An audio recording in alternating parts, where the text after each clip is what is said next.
Un hombre parado en el escenario más codiciado del planeta, frente a casi 3.000 personas de pie, recibiendo una ovación que sacudía las paredes del Carnegie Hall de Nueva York.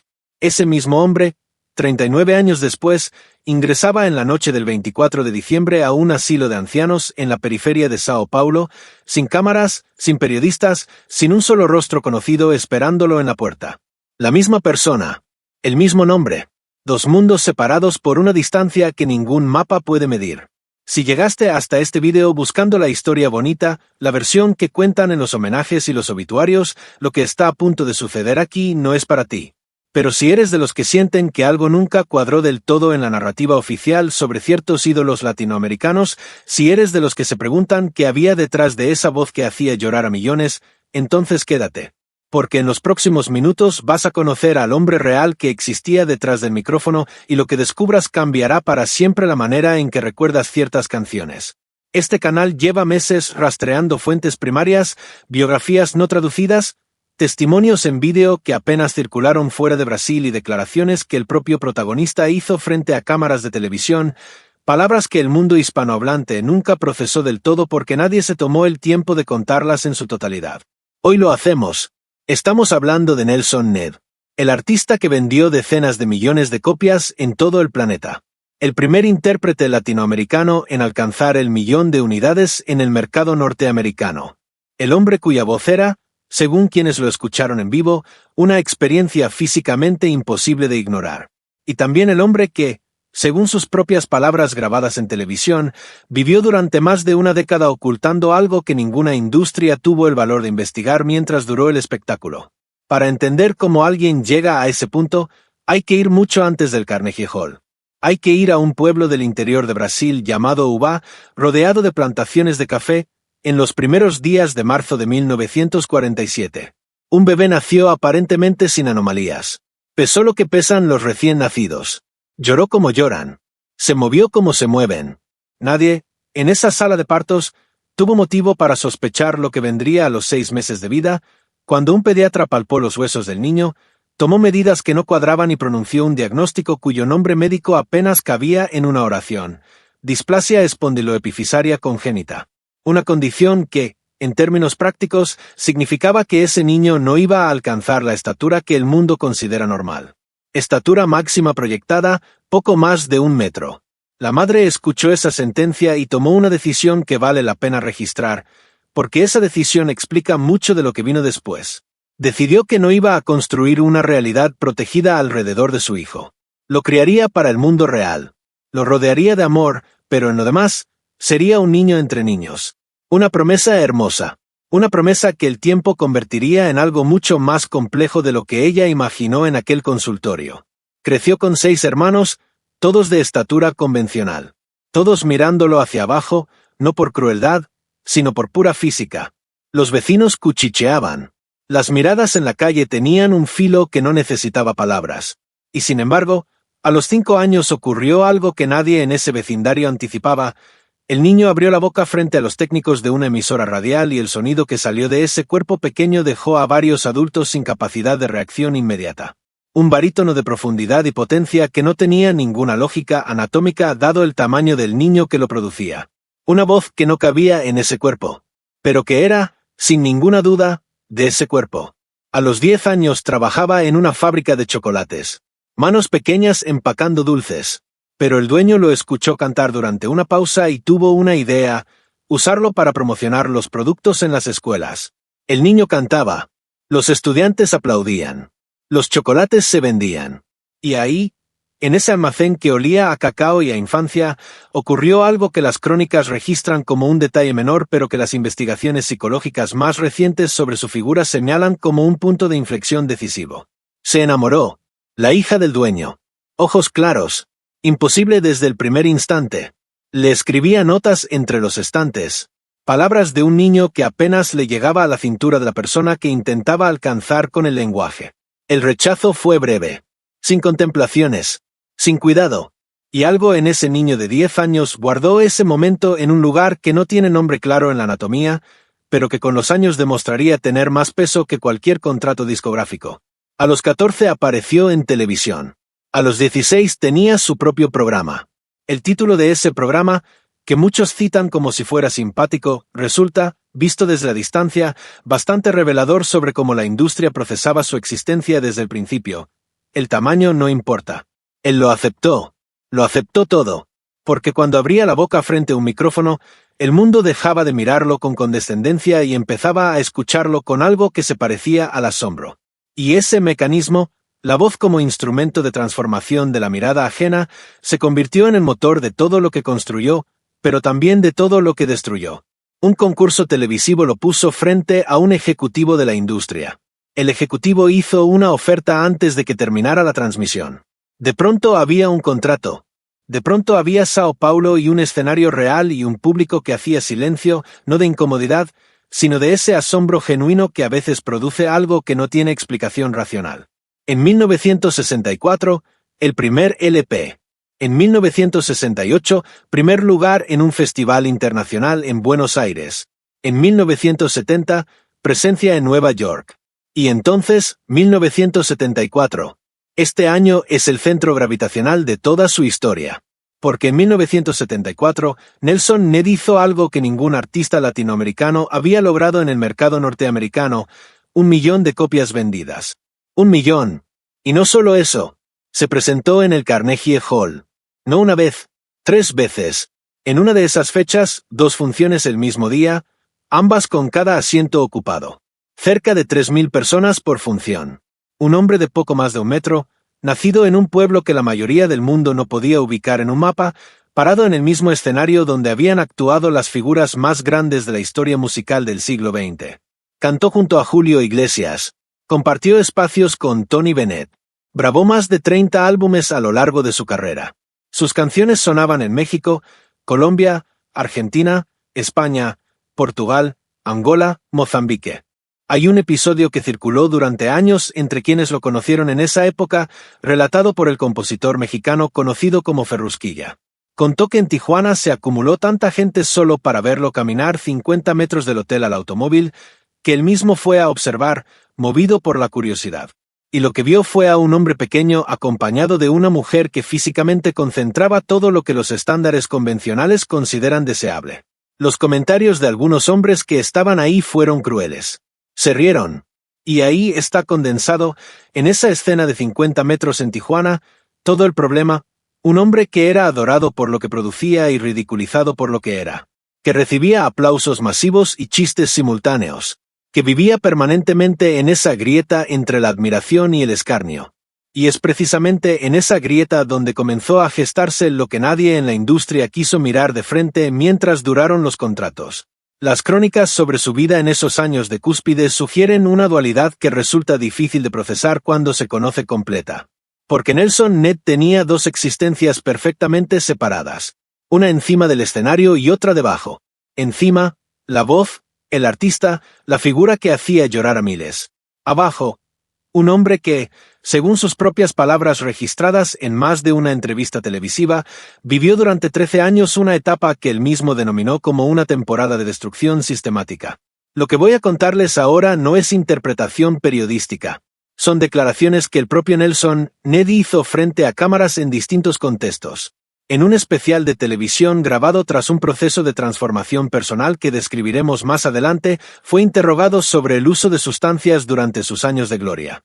Y respondió con una sinceridad que tomó a los presentes completamente desprevenidos. Dijo que había aprendido, en el mercado norteamericano, que existía una moneda de intercambio para acceder a cierto tipo de compañía. No el dinero, la cocaína. Hizo una pausa. Y completó: la cocaína era esa moneda. Pero lo que siguió fue más perturbador que la admisión en sí. Porque aclaró algo que muchos no esperaban: el escenario era, para él, un espacio sagrado. Lo comparó con el altar para un sacerdote. Ahí no se tocaba nada que no fuera música. La voz, dijo, merecía respeto absoluto. Lo que ocurría después de que se apagaban las luces del escenario era, en sus propias palabras, otro hombre. Un hombre que él no lograba controlar.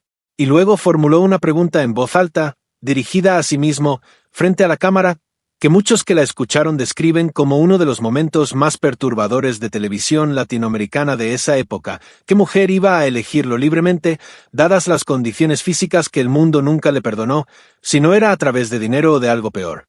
Ahí está. No en palabras de un periodista. En su propia voz. La lógica que construyó durante décadas: si el deseo no existe de forma espontánea, se fabrica. Si la naturaleza cerró una puerta, el poder abre otra. Y si el poder se acaba, la sustancia hace el trabajo que el poder no puede. Las investigaciones que rodean su figura plantean una duda razonable sobre si esa lógica fue una conclusión a la que llegó lentamente o si germinó en ese almacén de una fábrica de chocolates cuando tenía 10 años y una niña lo rechazó sin miramientos. Muchos que han estudiado su trayectoria se preguntan si toda la arquitectura de destrucción que construyó durante 13 años no fue más que la respuesta demorada y magnificada por la fama y el dinero a ese primer rechazo que nunca procesó. En otro programa de televisión, esta vez conducido por la periodista Atala Sarmiento, fue aún más explícito. Describió sus propios comportamientos en términos que no dejaban margen para la interpretación benévola. Habló de tratar a las personas que lo acompañaban como si no fueran sujetos sino objetos. De dejar a su paso consecuencias que, según sus palabras, eran peores que cualquier forma de violencia física porque atacaban algo más frágil y más difícil de reparar: la autopercepción. Dijo que era un monstruo. Esas fueron sus palabras, no una metáfora, no una exageración retórica, una descripción. Y mientras eso ocurría en las suites de los hoteles, afuera las radios seguían transmitiendo sus canciones. Las personas se dedicaban esas canciones en momentos de amor genuino. Millones de personas sentían que esa voz entendía el dolor sentimental con una profundidad que pocos artistas habían logrado. La distancia entre lo que sonaba en los altavoces y lo que ocurría detrás de las puertas cerradas de esos hoteles es, quizás, el abismo más oscuro de toda esta historia. 13 años. Él mismo puso ese número. 13 años de esa doble existencia.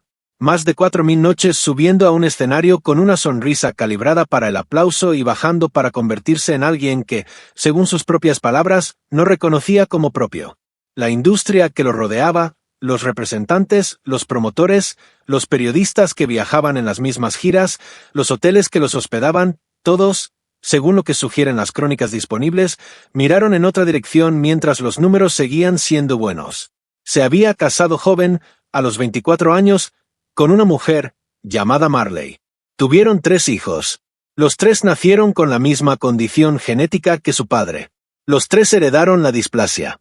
Cuando lo supo, algo en él se fracturó de una manera que nunca terminó de sanar. Tomó una decisión médica radical para interrumpir esa cadena. Una decisión que habla de un dolor tan profundo que no encontró otra salida que la renuncia definitiva. Pero hay algo que vale la pena señalar: esa decisión no estuvo acompañada de la presencia que esos 3 hijos necesitaban.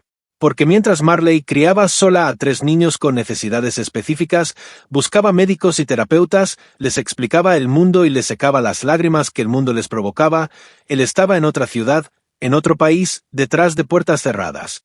El matrimonio se disolvió en 1977. Nelson no lo negó. No intentó reconstruir lo que había roto. En 1980, una nueva relación. Una mujer llamada María Aparecida. Ella sabía, según lo que las crónicas sugieren, las dimensiones de lo que estaba asumiendo. Y creyó, como muchas personas han creído a lo largo de la historia en situaciones similares, que su presencia cambiaría algo. Las investigaciones plantean una duda razonable sobre si esa creencia tuvo algún fundamento real en el comportamiento que siguió.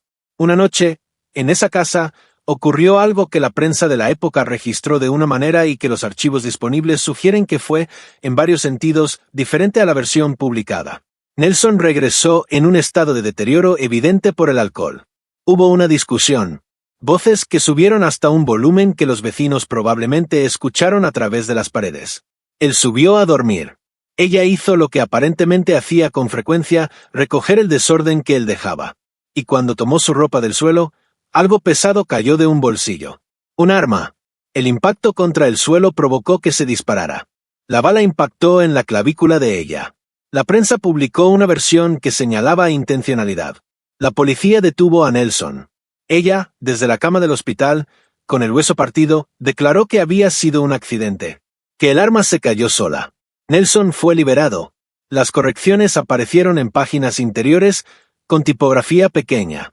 Pero la pregunta que los registros disponibles sugieren que nadie formuló en ese momento es la que importa. ¿Qué hacía un hombre con un arma cargada en el bolsillo del pantalón al regresar a su casa en ese estado? ¿En qué tipo de noche había estado involucrado? ¿De quién necesitaba protegerse? ¿O a quién estaba en posición de intimidar? Ella sobrevivió. La herida física sanó. Lo que no sanó con la misma facilidad es algo que ningún médico puede medir en una radiografía. Según lo que el propio Nelson escribió años después, ese episodio fue el momento en que miró hacia adelante y vio 3 caminos posibles para su vida. Ninguno agradable.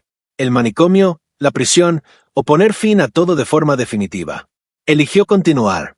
Pero no en el sentido que la narrativa de redención habría requerido. Continuó exactamente igual. Las sustancias continuaron. Los patrones de comportamiento continuaron. Las noches en hoteles continuaron. Tocar fondo, como muchos que han estudiado las dinámicas de la autodestrucción saben muy bien, no siempre produce el impulso de ascender. A veces produce algo diferente, la adaptación. El fondo se convierte en un piso habitual. El infierno adquiere una decoración conocida. Y en ese infierno conocido, Nelson Ned siguió funcionando durante más años de los que cualquier observador externo podría haber anticipado. En 1996, publicó su autobiografía, El pequeño gigante de la canción, compilada con asistencia del escritor Jefferson Magno Costa. Y ahí, en las páginas de ese libro, estaba todo lo que la industria nunca tuvo interés en investigar mientras los contratos seguían firmándose. Lo escribió sin el tono de una víctima. Las crónicas que analizaron ese texto señalan una mezcla desconcertante de confesión genuina y algo que se parece peligrosamente a la arrogancia de quien recuerda sus propias capacidades de poder con una nostalgia que no debería estar ahí. Describió cómo la fama y el dinero abrían puertas que su cuerpo nunca habría podido abrir de otra manera. Como su estatus compensaba lo que el espejo le devolvía cada mañana. Y al mismo tiempo, en esas mismas páginas, hay frases que revelan a un hombre que se sabía feo, que tenía plena conciencia de que la autoestima que le daba su voz convivía con una autoestima en lo personal que estaba completamente fragmentada. Un hombre que sabía que el deseo que provocaba no era hacia él, era hacia lo que representaba, y que tomó esa verdad dolorosa y la transformó en un arma dirigida hacia afuera. En noviembre de 2023, el periodista André Barcinski publicó una biografía extensa y documentada titulada Todo pasará, la vida de Nelson Ned, editada por una de las editoriales más prestigiosas de Brasil. Lo que ese trabajo añade a lo que ya había en la autobiografía son capas de contexto que la autobiografía apenas insinuaba. Barcinski describe las rutinas de esos años con una precisión que resulta difícil de leer. Somníferos al amanecer para poder dormir después de las noches de exceso. Cocaína de alta pureza conseguida a través de contactos que operaban en los niveles más peligrosos del crimen organizado latinoamericano. Alcohol en volúmenes que habrían resultado letales para alguien con el doble de su masa corporal. Una rotación constante de personas que pasaban por su vida sin que él se tomara el tiempo de aprender siquiera los nombres. Pero Barcinski también revela algo que complica la narrativa de villano simple que sería más fácil de procesar, la generosidad. Nelson Ned regalaba dinero a desconocidos. Invitaba a cenar a personas que acababa de conocer. Ayudaba a quien le pedía ayuda sin preguntar demasiado. Era capaz de ser cruel a medianoche y genuinamente cariñoso al amanecer. Fue amigo cercano de Gabriel García Márquez. Su voz llegaba por igual al corazón de líderes políticos que de gente sin ningún tipo de poder. Era un hombre partido en dos, atrapado entre la magnitud de su talento y la miseria de ciertos actos. Ni héroe de caricatura ni villano de película. Un ser humano real, con todo lo que eso implica, con las contradicciones que hacen que las historias reales sean siempre más difíciles de cerrar que las de ficción. Y entonces llegó el 14 de marzo de 1993. Nelson Ned anunció una conversión al cristianismo evangélico que, según todos los testimonios disponibles de personas que lo vieron en ese periodo, fue algo más que una estrategia de relaciones públicas. Dejó las sustancias, dejó los patrones de comportamiento que había mantenido durante 13 años. Comenzó a grabar música con letras que hablaban de redención en lugar de seducción. Viajó por toda América Latina dando su testimonio. En una entrevista en Colombia, lloró mientras hablaba de su pasado. La voz le temblaba. Citó el Salmo 51 y se describió como alguien que había pedido un corazón limpio porque el que tenía estaba lleno de todo lo que él mismo nombraba sin eufemismos. Se definió como el cartero de Dios. Alguien que simplemente llevaba un mensaje. Hay que decirlo con honestidad, porque esta historia merece ese trato. Los que lo vieron en esos años describen una transformación que parece genuina. Quizás lo fue. Quizás ese hombre que lloraba frente a las cámaras estaba siendo más sincero que en cualquier otro momento de su vida pública. Quizás la fe encontró en él un territorio que ninguna otra cosa había podido alcanzar. Pero la conversión no deshace el rastro de consecuencias que dejó. Y eso hay que decirlo con la misma honestidad. Porque mientras Nelson cantaba en iglesias y daba testimonios de transformación, sus 3 hijos habían crecido prácticamente sin la presencia de un padre.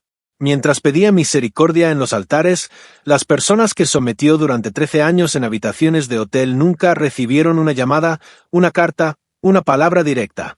La misericordia que buscó fue fundamentalmente para sí mismo.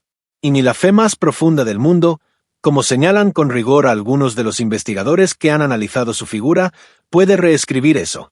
Lo que siguió a la conversión fue una transición que cualquier observador honesto describiría como un declive lento pero irreversible. Los discos religiosos vendían, pero en un orden de magnitud diferente al de sus años de gloria. La industria perdió interés. Los escenarios se fueron achicando. De los estadios a las iglesias. De las iglesias a los salones parroquiales. De los contratos con sellos importantes a editoriales menores. En 2004 lanzó su último trabajo discográfico bajo un sello pequeño. Un cronista de la época resumió esos años con una frase que los que lo recuerdan repiten con frecuencia: los discos de oro y el eco de los aplausos apenas alcanzaban a llenar el silencio de su soledad. Y entonces, en 2003, ocurrió el evento que marcó el punto de no retorno físico. Un accidente cerebrovascular lo tumbó durante 7 meses. 7 meses sin levantarse, sin cantar, sin poder manejar las funciones más básicas de forma independiente. Cuando comenzó a recuperarse, ya no era el mismo. El derrame le robó la visión del ojo derecho. Lo dejó dependiente de una silla de ruedas. Y lo que muchos consideran la pérdida más significativa de todas, le dañó la voz. Esa voz que durante 4 décadas había sido su única respuesta al mundo, su pasaporte al respeto, su forma de transformar la mirada de todos los que lo rodeaban. Ahora se quebraba donde antes rugía. Alcanzaba notas que antes eran naturales con un esfuerzo que el público podía detectar. Sobre ese cuerpo ya castigado por la displasia que arrastraba desde los 6 meses de vida, se fueron acumulando la diabetes, la hipertensión, las secuelas permanentes del evento cerebrovascular. Y luego, sigilosa, sin aviso claro, comenzó a llegar la enfermedad que borraría todo lo demás, el Alzheimer. Al principio, un nombre que se escapa, una fecha que no cuadra. Una letra que se atasca en el segundo verso. Después, más rápido. Canción por canción. Rostro por rostro. El Carnegie Hall. Los 3 conciertos con cada butaca ocupada. La cara de los colegas con los que compartió escenario. Los nombres de las personas que atravesaron su vida. Las suites de hotel. La conversión. La voz de su madre prometiéndole el mundo real. Todo comenzó a retirarse detrás de una niebla que avanzaba sin que la medicina ni la fe pudieran hacer nada para detenerla. Hay algo en la naturaleza del Alzheimer de Nelson Ned que los investigadores que han escrito sobre él señalan con un tono que no es exactamente de juicio, pero que tampoco es neutral. Un hombre que pasó años usando a las personas que se cruzaron en su camino y olvidándolas al día siguiente terminó siendo olvidado por su propia mente.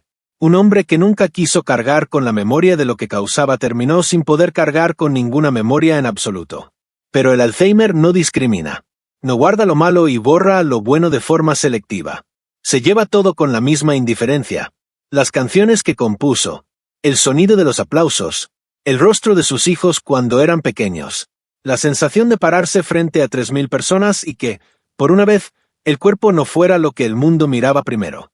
Todo eso también se fue. Y en su lugar quedó un hombre en una silla de ruedas que a veces tarareaba melodías sin saber que eran suyas. En 2006, hubo un último intento de regresar a la visibilidad pública. Participó como mentor en un reality show de canto en México. El público lo recibió con el cariño que se le tiene a alguien de otra época. Pero quienes estuvieron presentes en esas grabaciones cuentan que antes de completar el proceso renunció. Dio una razón formal relacionada con el funcionamiento del programa. Pero muchos de los que lo vieron esa noche dicen que la razón real era otra, que él sabía. Que el cuerpo ya no respondía como antes. Que la voz ya no podía llegar a donde llegaba.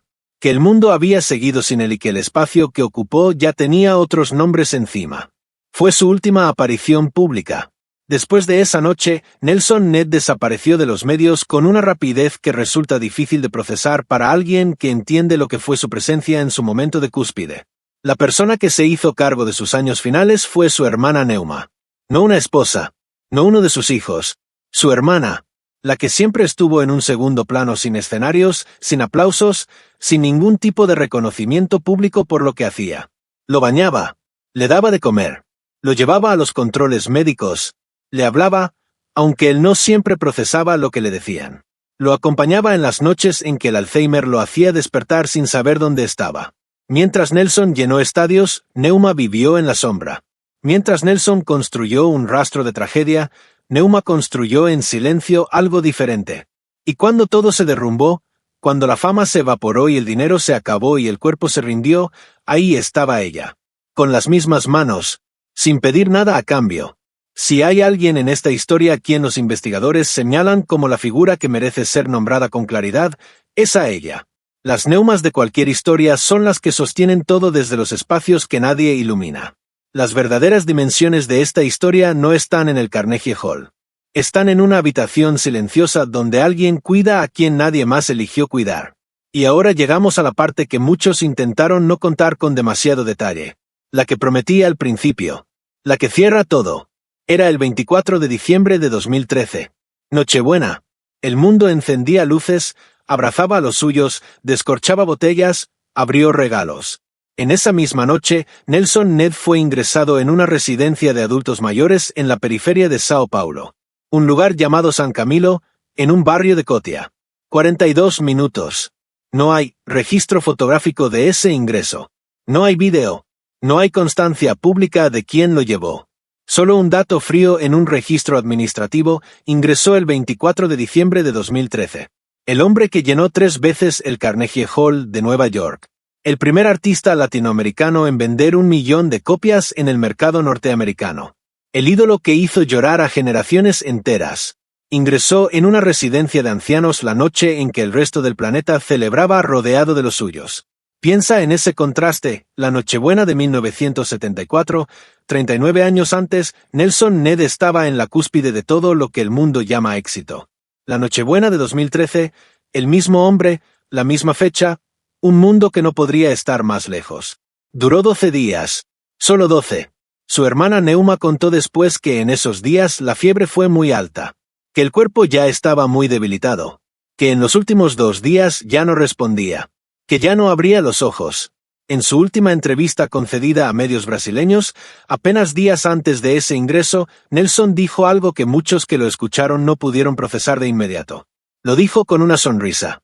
Dijo que había nacido feliz, que conocía el mundo, que había viajado mucho, que le gustaba Miami, donde había comenzado su carrera internacional. Lo dijo como si el Alzheimer le hubiera dejado solo eso, la sensación difusa de haber estado en muchos lugares sin recordar ya con claridad qué hizo en cada uno. El 4 de enero de 2014, una infección respiratoria severa comprometió sus pulmones. Lo trasladaron en ambulancia al Hospital Regional de Cotia. Llegó en estado grave. Al día siguiente, el 5 de enero de 2014, víspera de Reyes, a mediodía, a los 66 años de edad, Nelson Ned falleció. La familia decidió cremarlo esa misma noche. No esperaron, como si prolongar la despedida fuera más de lo que cualquiera podía sostener. Lo velaron en la capilla de un cementerio en la periferia de Sao Paulo. ¿Sabes quién estuvo en ese velorio? Un actor, el hijo de otro cantante, la segunda esposa, 2 de sus hijas, su hermana, un puñado de personas en una capilla pequeña para el hombre que llenó el Carnegie Hall. Algunos programas de televisión dedicaron 2 minutos a la noticia entre cortes comerciales. La misma industria que lo explotó durante 40 años le concedió medio minuto y pasó a la siguiente nota. Pero en esa capilla ocurrió algo que ningún homenaje oficial podría haber producido. La hija menor, Ana Verónica, 90 centímetros de altura, la que eligió el circo y la risa como su forma de estar en el mundo, se acercó a los periodistas que estaban ahí y dijo una frase que todos los que le escucharon recordaron durante años: «El cielo nunca fue tan romántico como ahora». La hija del hombre que usó las canciones de amor como anzuelo le regaló a su padre en la muerte la frase más hermosa que alguien le había dedicado en vida. Y luego su hermana Neuma comenzó a cantar. Sola. La voz quebrada. En la capilla de ese cementerio de la periferia. Cantó Todo pasará. Y uno por uno, los pocos que estaban ahí se fueron sumando. La esposa, las hijas, los amigos, todos cantando la canción más conocida de Nelson, Ned, mientras su cuerpo esperaba la cremación. La canción que él interpretó miles de veces en estadios con la voz más poderosa del continente fue cantada por última vez, para él, por un puñado de personas en un espacio sin micrófono, sin escenario, sin aplausos. Sus cenizas reposan en ese mismo cementerio, en un lugar que la inmensa mayoría de sus millones de seguidores no podría ubicar en un mapa. La madre de Nelson había prometido, frente a un médico que acababa de entregarle la noticia más difícil de su vida, que criaría a su hijo para el mundo real. El mundo real le dio una voz que no tenía precedentes. Le dio una fama que superó todas las expectativas. Le dio dinero y acceso y poder. Y también le dio las condiciones en las que ese dolor no procesado, esa herida de la niña de la fábrica de chocolates, ese rechazo permanente de un cuerpo que el mundo nunca terminó de aceptar, se transformó en algo que dañó a muchas personas que no merecían ese daño. El mundo real le dio también, al final, una cama en un asilo la noche de Navidad y 12 días antes de un desenlace en un hospital público. La promesa de su madre no fue una bendición. Fue una profecía que tardó 66 años en cumplirse. Pero la historia no termina con él.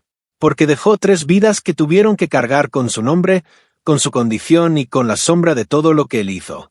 Nelson Jr., a quien la familia llamaba Juninho, vive hoy en el centro histórico de Ciudad de México. Tiene más de 30 años detrás de una batería. Eligió el jazz, no los boleros, no la música romántica, no el repertorio que hizo famoso a su padre. Eligió el ritmo más complejo, más cerebral, más alejado posible de Todo pasará. Como si necesitara poner un océano musical entre lo que él es y lo que su padre fue. Tocó 20 años acompañando a Nelson en giras. 20 años viendo de cerca todo lo que esta historia cuenta, desde el mejor lugar posible, justo detrás del escenario. Después estudió en Suiza. Trabajó en festivales de jazz internacionales. Creó una clínica de música y matemáticas en Brasil. Y terminó viviendo en México, lejos de los reflectores, lejos de los boleros. En una entrevista le preguntaron si el nombre le ayudaba o le pesaba. Dijo que el nombre generaba respeto, pero también dijo algo sobre su país de origen que su padre nunca dijo en público, que en Brasil hay mucho prejuicio en la industria musical, que es un mercado que favorece ciertos estándares físicos y que eso nunca favoreció a nadie que saliera de los márgenes de esos estándares. Esa frase la dijo el hijo, pero es la misma herida que rompió al padre, la misma que empezó con la niña de la fábrica de chocolates. La misma que llevó a Nelson a construir durante 13 años todo lo que construyó y a destruir durante esos mismos 13 años todo lo que destruyó. Mona Lisa eligió la medicina. Se especializó en fonoaudiología, la ciencia de la voz. No la voz como espectáculo, la voz como función, como herramienta que se puede reparar, proteger, rehabilitar. La hija de un hombre que usó su voz para seducir y someter dedicó su vida profesional a devolverles la voz a personas a quienes la enfermedad o el tiempo se las había quitado.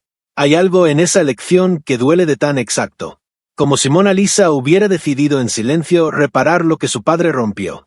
No los matrimonios, no la confianza de personas que nunca conocerá. Solo la voz, el instrumento que lo empezó todo. Y Ana Verónica, 90 centímetros, la más pequeña de los 3 y quizás la más valiente. Eligió el circo. El circo roda Brasil. Canta, baila, hace acrobacias, tiene un número donde hace reír al público.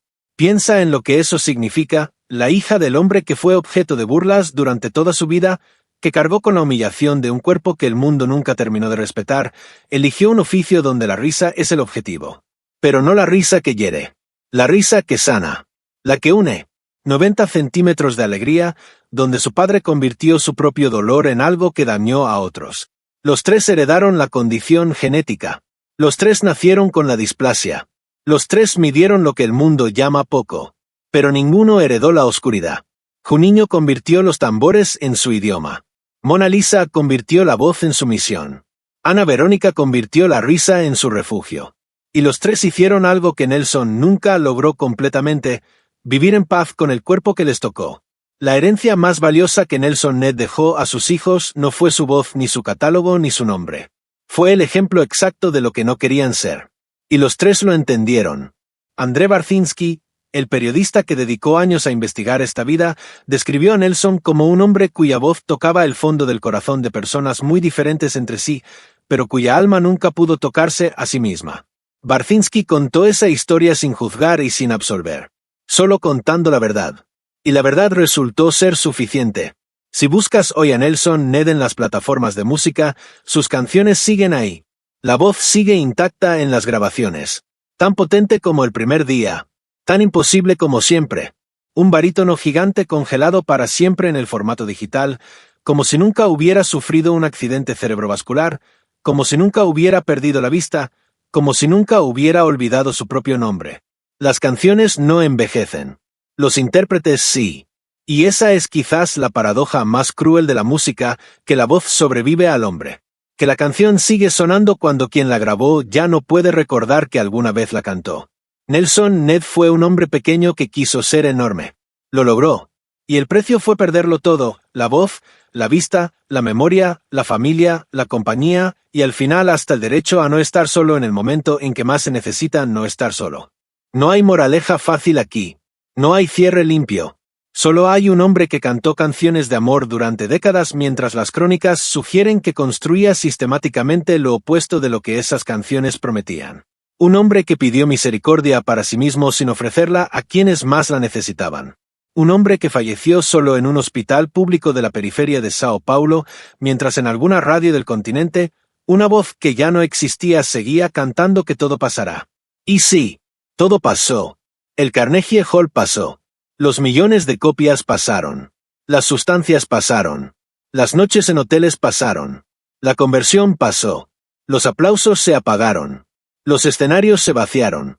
Los teléfonos dejaron de sonar. Y el Alzheimer borró lo que quedaba. Hasta que lo único que no pasó, lo único que se quedó al final, fue el silencio. La canción decía la verdad desde el principio. Era sobre él. Era sobre su vida entera. Sobre todo lo que tuvo y perdió. Sobre todo lo que construyó y destruyó. Sobre la voz que se fue apagando y la memoria que se fue borrando. Era una profecía disfrazada de bolero que tardó 66 años en cumplirse. Todo pasó. Todo, incluyendo Nelson Ned. Si esta historia te hizo pensar en alguien, en un patrón que has visto de cerca, en lo que se esconde detrás de ciertas figuras que el mundo aplaude sin preguntar demasiado, deja en los comentarios una sola palabra. La que mejor describe lo que sientes después de escuchar todo esto. Ese comentario vale más que cualquier like, porque significa que esta historia llegó hasta donde tenía que llegar.